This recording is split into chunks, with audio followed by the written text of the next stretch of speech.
गहराई से रेंगते हुए जंगलों के बीच बसी एक पुरानी रेलवे लाइन जिसका नाम था काली पटरी। इस रेलवे लाइन की कहानियां वर्षों से लोगों के होश उड़ा रही थीं। कहते हैं कि यहां से गुजरती हर रात एक भूतिया ट्रेन, रात की रेलगाड़ी के बारे में कई रहस्यमयी घटनाएं घटती हैं। रमेश, एक युवा रेलवे इंजीनियर जो अपने परिवार की आर्थिक स्थिति सुधारने के लिए नौकरी कर रहा था, उसे इस काली पटरी पर काम करने का मौका मिलता है। रमेश ने हमेशा इन कहानियों को सिर्फ एक अफवाह माना था, लेकिन जब उसकी जिम्मेदारी उसी पटरियों पर आती है तो उसका मन हलचल में पड़ जाता है। एक काले बादलों से ढकी रात, जब चांदनी भी रात की गहराई में खो चुकी थी, रमेश अपनी ट्रेन को काली पटरी पर भेजने के लिए तैयार था। जैसे ही ट्रेन पटरी पर उतरने लगी, अचानक से बिजली चली गई। सारा स्टेशन अंधेरे में डूब गया।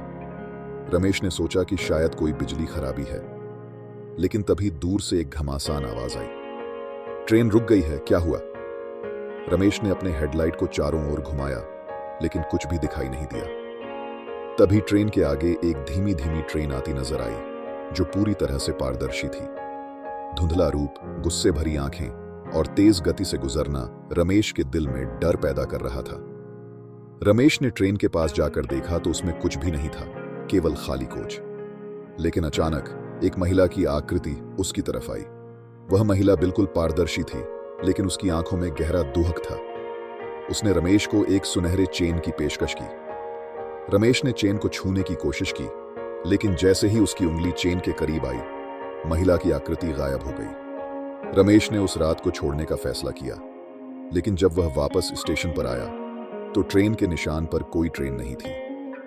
रात के समय में स्टेशन पर अजीब अजीब आवाजें आ रही थीं। कदमों की आहट, हंसते हुए बच्चों की आवाजें और कभी-कभी एक महिला की चिल्लाहटें भी। रमेश ने समझा कि उसे कुछ अनदेखा हो रहा है, लेकिन वह डर कर कोई कदम नहीं उठा सका। रमेश ने अपने दोस्तों से इस बारे में चर्चा की और उन्होंने उसे बताया कि रात की रेलगाड़ी वास्तव में उन लोगों की आत्माएं ले जाती है जो दुर्घटना में मर गए थे।